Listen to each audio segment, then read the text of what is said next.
Hello everyone, I'm Instructor Hollon, and this lecture is on metaphysics. Specifically, it looks at various theories as they pertain to the philosophical study of ultimate reality. We begin with a common definition presented by Panayot Butchvarov from the Cambridge Dictionary of Philosophy, second edition. And this is a standard reference work in the field, very easy to find if you want to follow up and check it out. There's more information in the article. I'll just quote a snippet from it for our purposes. Butchvarov writes, for metaphysics, it can be defined most generally as the philosophical investigation of the nature, constitution, and structure of reality. It is broader in scope than science, e.g., physics and cosmology, since one of its traditional concerns is the existence of non-physical entities, like God, for example. You also might say properties and other things, numbers. So it is more fundamental than science, since it investigates questions science does not address directly, but the answers to which science presupposes. Okay. For example, do physical objects exist at all? Does every event have a cause?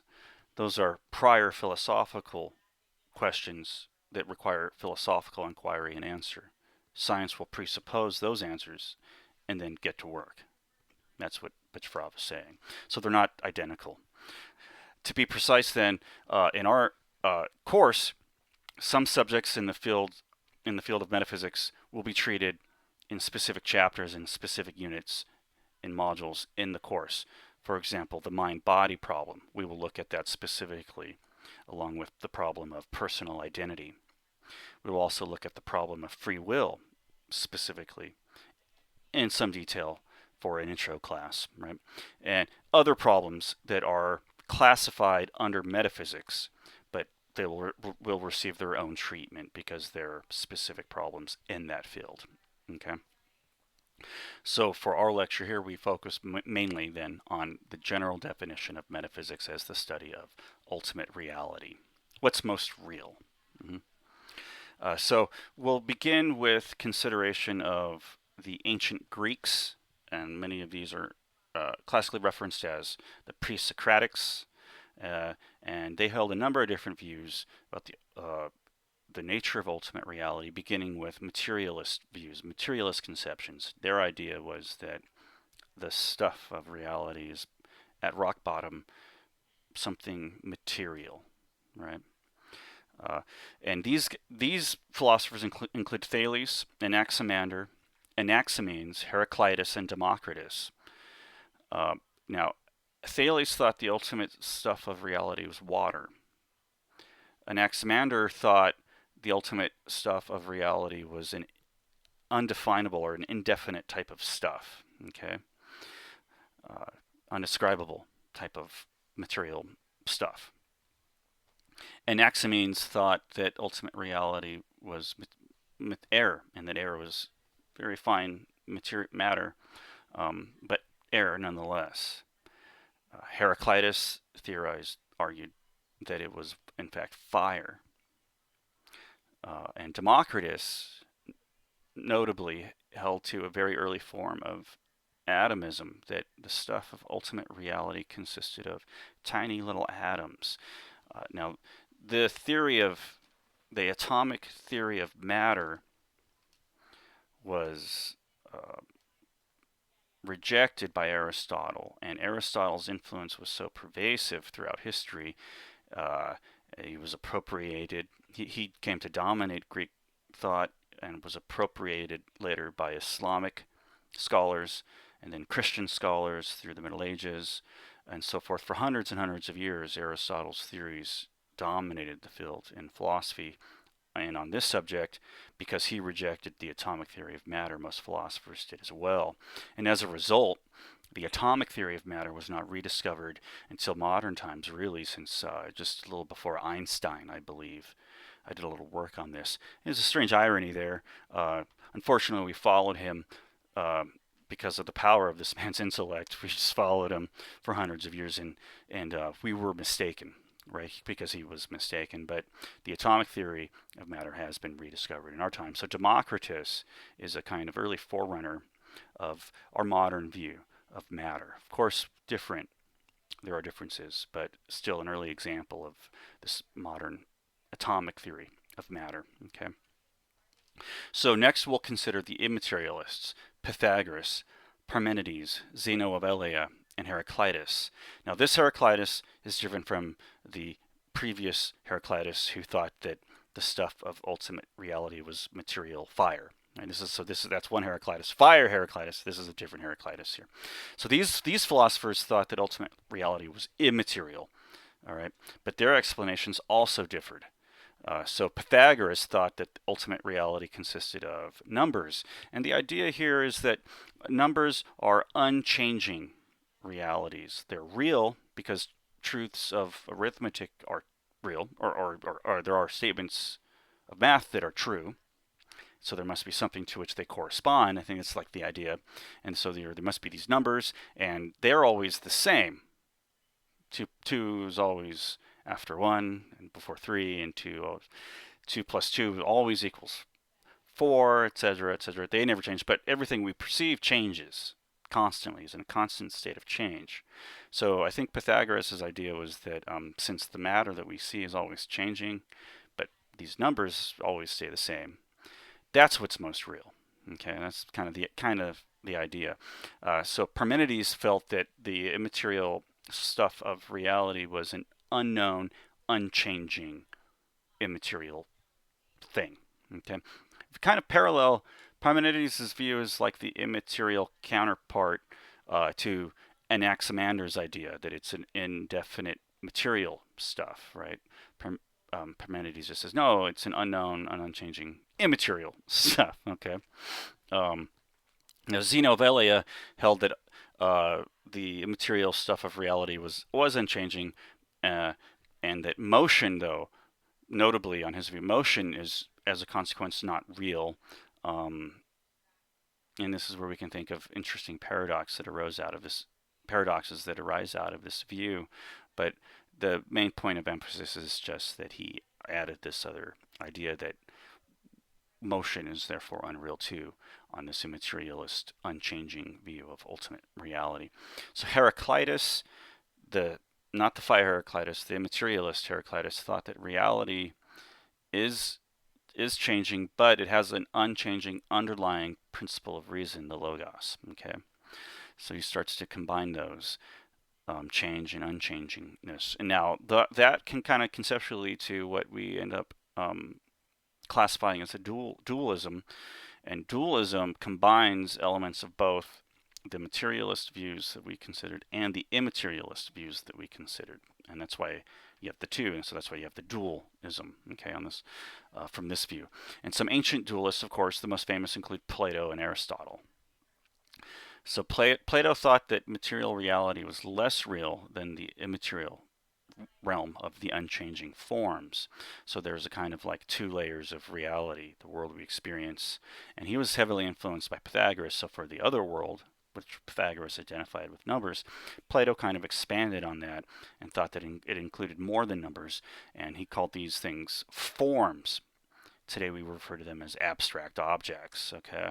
But they include more than numbers, and that world was ultimately the most real, but that it gave rise to the material world as well, and that this is real, just like a shadow of the ultimate reality. Okay, so Aristotle disagreed with his teacher. Aristotle is Plato's greatest pupil.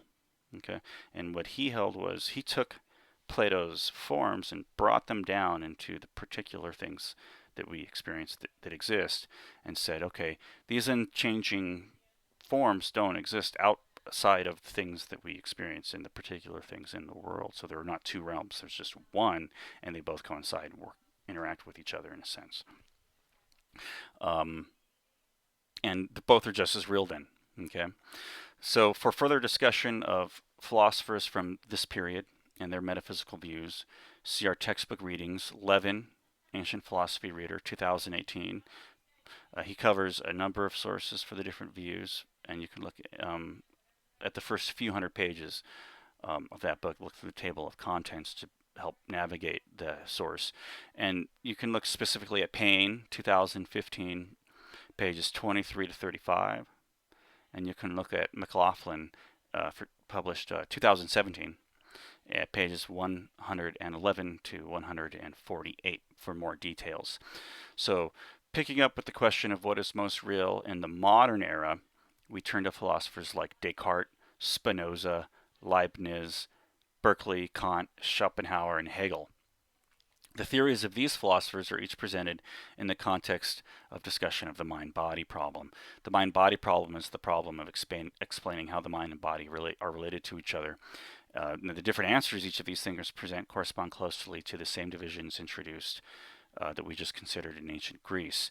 So again, we'll look at the mind-body problems in detail and specifically at arguments on that subject later in the course. So we're considering the problem and how it was approached by some of these modern philosophers just to help classify and categorize them, put them into place. Okay, so one first category is the dualists. Now think of Aristotle. Think of Plato and Aristotle from ancient Greece, right? But in modern times, this view says that reality consists of two substances, the mental and the physical worlds or substances. Now, the most famous modern philosopher who proposed this theory is Descartes, and he held that mental and physical substances causally interacted with each other. Okay, kind of like what Aristotle had done with Plato's forms and matter, put them together, said they were both equally real, right? Now Leibniz says that, well, there's some conceptual issues there, so mental and physical substances cannot interact. So there's a pre-established harmony. So he thought that they they were both. I think we could technically classify him as an idealist, right? But he thought that we, as far as our experiences were concerned, that's real. There's a bunch of tiny monads that connect everything, and they're all out there. And there's so things are kind of illusory in the sense that there's change because everything's already out there in place. But on his view, the interaction between the mind and the physical world was not causally connected. There is a pre-established harmony. And so there the idea might be that something like God or something with God's foreknowledge could coordinate the physical and the mental realms to overlap so that it looks like there's interaction when in fact there's not. This led to the doctrine of occasionalism, which is a strange doctrine, the idea that when things causally interacted, we didn't actually explain that through causal interaction, we just used it to we would describe it differently. And fire does not cause smoke to rise. What we would say was that smoke rises on the occasion of fire. Okay, and it was just meant to try to sever the causal connection. But I think Leibniz's view is not common in our modern scientific study of the world, and we favor more the causal theory of interaction, right, between physical and individual things, properties and other effects and such, and also between the mind and the body. Continuing, when we look at other views in metaphysics from the modern period, there's monism. All right, so we have dualism. Now, monism says, well, there's not two substances, there's just one. Okay, and this is a way of responding to that interaction problem, because conceptually it was hard to think about ways that the immaterial and the material realms could causally interact. And this is why Leibniz had proposed his pre-established harmony to solve that problem. Well, another way to solve it is just to say, well, there isn't two substances then, there's just one, right? And this is monism. And one of the more famous proponents of monism is Spinoza, Baruch Spinoza. And since he held that since the mind and body cannot interact, there is only one substance, a monist metaphysics in reality. Okay, we can distinguish further in metaphysics another field, another idea here in modern philosophy, modern metaphysics. We can call it idealism, and this is similar to the ancient Greek immaterialist, right? The idealists think, well, the ultimate stuff of reality is something mental or immaterial. A good example here is Berkeley, Bishop Berkeley. He held that mind is the ultimate reality. And other great examples of idealism include German idealists like Immanuel Kant, who held that two worlds are real, but those are the worlds of perceptions and actions. Schopenhauer, who held that only the will is real. Okay, And then Hegel, the world and the mind are united in one spirit, discovering itself. Okay, so Hegel's very tough to read. Probably the most difficult philosopher I've ever read, um, both conceptually and I think just the way he wrote. Very hard to read. But the idea there is that the two worlds in metaphysics actually are kind of combined in one spirit, that it's discovering itself, right? Think of that as kind of like God. Okay, for more details on metaphysics during the modern period, see Ott and Dunn and Modern Philosophy, 2017. All right, and you can just skim through their table of contents and find content and chapters that address some of the issues that we've raised, some of the classifications, positions. And you can also read Payne, 2015, pages 35 to 37, and McLaughlin, 2017, pages 135 to 148. So these two lists present two different taxonomies of philosophers and their metaphysical views regarding the nature of ultimate reality. Notice how the divisions and general definitions of each of the different views from each period, the ancient and modern periods, are similar. I try to highlight some of those as I went through the lecture. This shows that there are, in fact, underlying assumptions throughout the metaphysical enterprise. So there is a recognized phenomenon, or field of study, I should say, without using metaphysical jargon, right? Try to be pre-philosophical here. But there is a commonly recognized field of study that has been identified by similarities in both ancient Greece and the modern period.